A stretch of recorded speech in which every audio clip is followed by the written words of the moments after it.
Yo, what is up, guys? It's me, Eve, again here, playing Tokyo Ghoul Break the Chains. And as Shu Tsukiyama, the Carnival version, first ever Anteiku, as well as kind of a no-orc character, to be honest, there, came out. We can do a review for him as well. The first day he came out, we played a little bit there. We've seen how he works. I actually tried him and tested him out on my second account because on that one I definitely didn't have enough Anteiku players, so I was interested to test this guy out.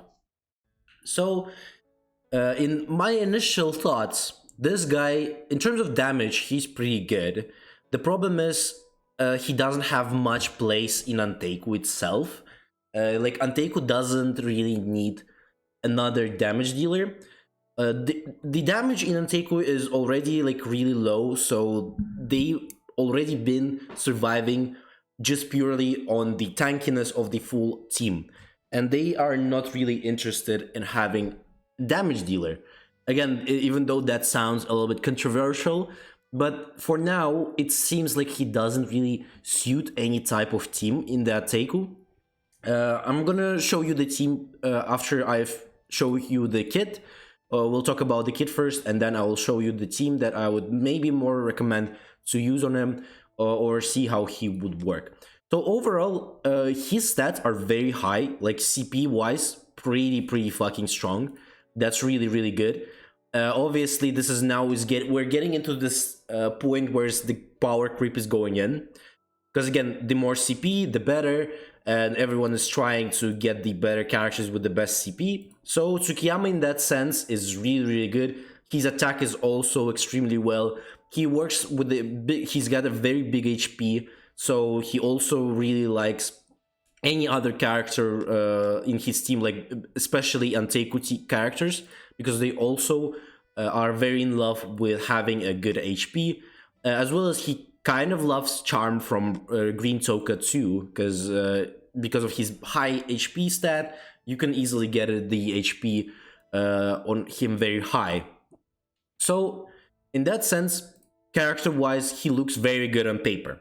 But let's get into the kit. So deal Blood Rage damage equal to 420% of enemy target.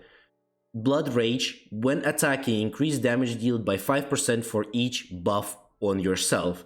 So this could be pretty well, because again, he can get a lot of buffs from different characters, especially like different tokas. That, for example, this toka gives shield, so this also can counts as well as like with shields, she gives some buffs to the team, like basic stats increase, and that counts as a buff. Or for example, Teen Hinami can give some buffs. This rabbit could potentially give some buffs as well, but she mostly debuffer, so you will not get much from her. Ol, for the most part, will also give some buffs if you're gonna be using Ol in that team as well. So he can get some extra, maybe 20%, I would say, after a few turns for sure, as well as after like third turn, whenever you're getting healed, he can also give you some extra stuff, and it's not that bad. So his damage wise in this one is pretty well. So let's get into the stars here. So the 0 stars, after an allied Anteiku or no orc character uses an active skill, grant yourself 1 blood. If you have any buffs, gain an additional stacks of blood up to 5 stacks. Upon reaching the maximum blood, makes the skill ignore the target's damage taken reduction and inflict breathless on the target for 2 turns, then remove all blood. Blood is when using an active skill to deal damage, inflict extra damage equal to 5% of the damage dealt. Ruthless reduces restoration rate for 80%, regeneration rate, and lifesteal rate for 40%. So again, he's got the same stuff as the Easter Ayato, but this is now for Anteiku version. But to be honest, in other teams, aside from Anteiku, there's not much of healing going on. Mostly Anteiku is the one who gets like a lot of heals because of of their abilities as well as the characters' passives. So in that sense, this is could be a really good way to go versus the other Anteikus, so that maybe you go and put this one on your on their charm. You attack with a charmed character. Usually the red Toka is charmed, right? So you might attack her, so she now kind of doesn't heal much.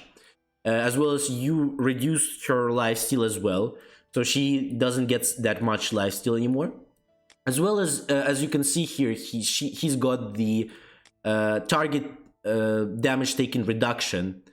He ignores the reduction, so he's still gonna be outputting a lot of damage, even if if you're getting debuffed or anything like that, he still is gonna do that.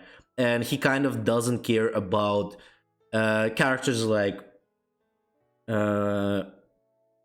let's say, for example, there is Shinohara. The new Shinohara also applies damage reduction, so that could work versus him. Rangy, the blue Rangy, the masked one, also applies a lot of damage reduction. So those ones are gonna be working with him very well. So those characters are not really, scary for him. What I mean there. But so his first star looks pretty well. The 5 stacks, it seems it's going to be really easy to get, because again, I'm going to show you here.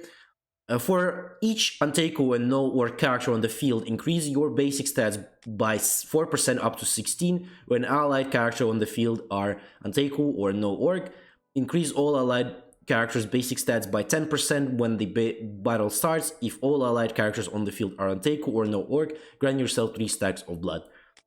Again, so he already gets the 3 stacks here of blood easily if you just use all of the characters being Anteiku or no orc.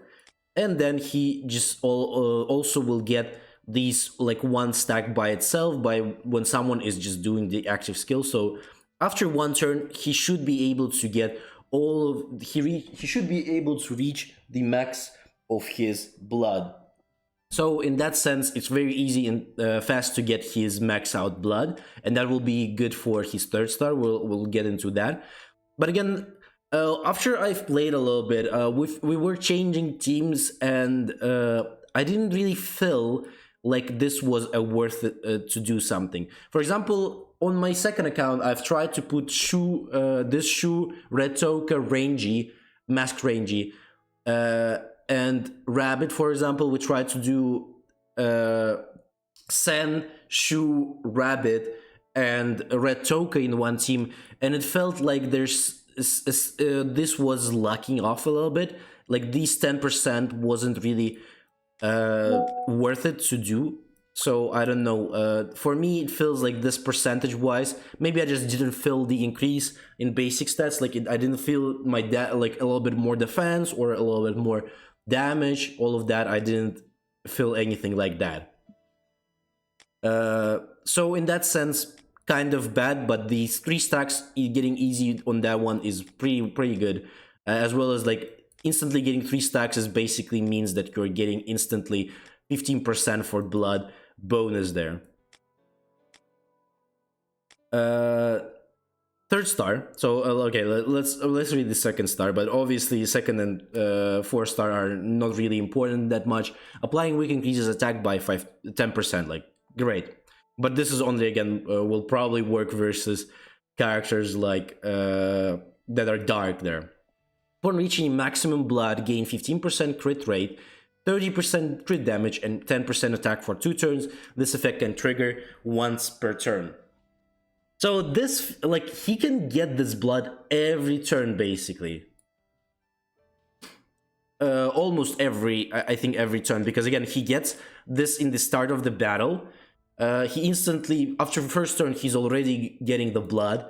So next turn, he can probably maybe get one more, like 3 more stacks if it is RTA. If there's more than 3, like if you're not playing RTA, then he could definitely get more than that. But I think it should be pretty often that you're gonna get this.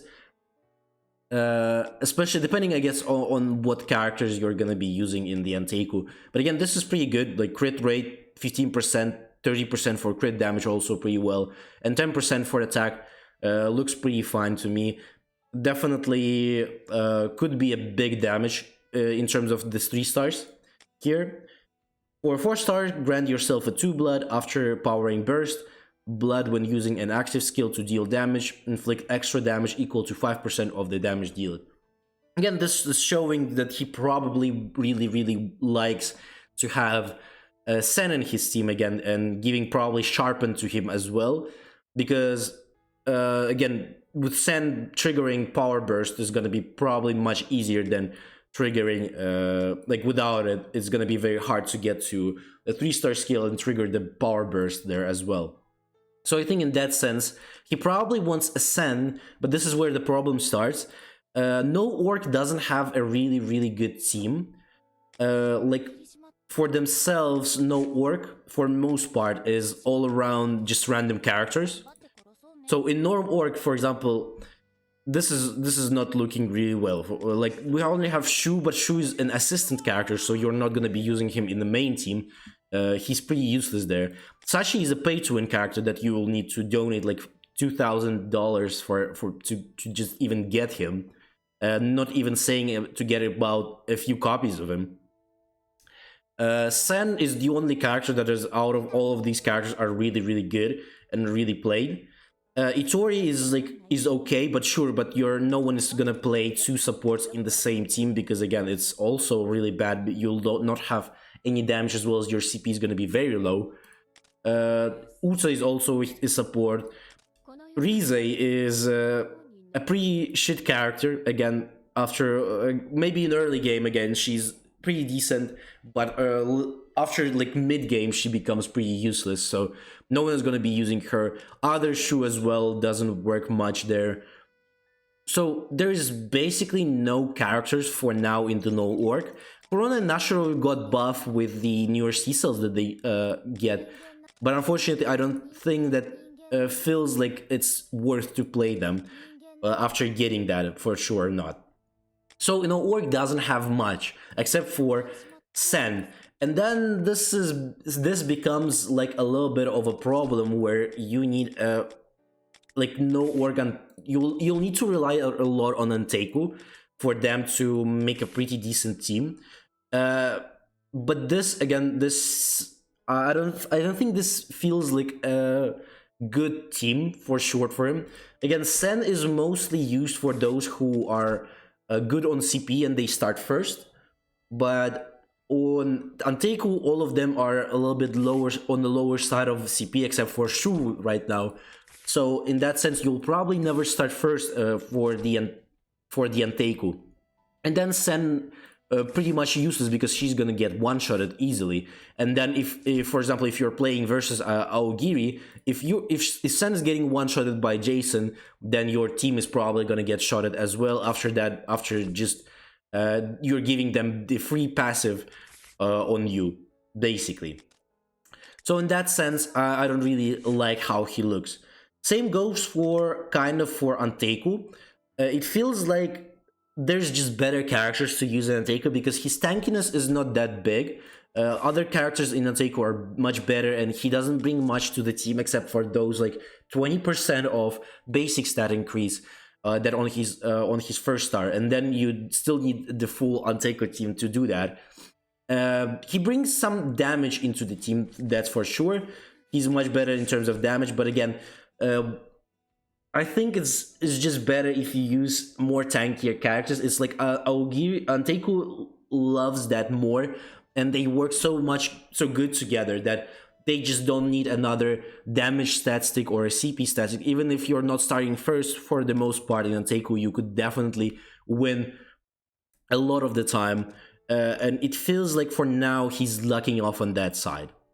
So in terms of teams, I would recommend maybe try this team out with him. All here is to boost his more damage even more, as well as All is extremely tanky. Toka here is for the charm. Obviously, you can't really change these 3 basically characters in this team. Hina here to buff everyone, as well as heal on the 3rd turn, as well as buff on that turn as well. So in that sense, these 2 are a must-have in any Anteku team. This guy is also must-have. Again, he's the only backup character we have, except for Ryoko, but Ryoko is not really good. Owl is the only other character that can be put out here. I think if you have a big investments on him, you can definitely try putting him out, as well as he just purely is extremely tanky, as well as I think he would work here best because you want him to buff the damage for this Shu, and then this Shu should be doing a pretty decent amount of damage as well. As well as if you can give him the charm, or maybe charm for Owl, then Owl is gonna be the tank for you, kind of working so that Shu is gonna survive longer and Shu is gonna do more damage. As well as you can switch up Owl for example, Red Toka. That could also work. Then you will probably want to do the charm on her, so that again she's got the best survivability out of all of them because of the struggle. That means she will not die too quickly. And then Shu again and Green Toka can do more damage while they're still staying alive. So in that sense, I would say probably Anteku his best place, but even Anteku doesn't really need him. It's very, very scuffed for now in terms of Anteku, where they stand in and what they want. So I don't really think it's a good idea to put him in right now into Anteku. Maybe in future they're gonna make a better team for him, or maybe there's gonna be a better synergies with other no-or characters. That could be like maybe having a very tanky unit for them, and then it's gonna be Sen, Shu, and the next character. And then they're all very tanky and they work perfectly. In that sense, sure. But for now, I don't think there's much to, see from him. But again, time will tell. Maybe I'm wrong and he's gonna be the meta character and every Anteku is gonna be running him, but for now it doesn't seem like that, unfortunately. But other than this, hopefully if you like the video, if you're gonna go for him, go for maybe 1 star. Like 3 stars is really good. If you really want to play Shu, then go for 3 stars. Otherwise, just go for 1 copy and then stop, and probably you'll be fine without him either way, for at least now. So you might want to just get the copy and then stop.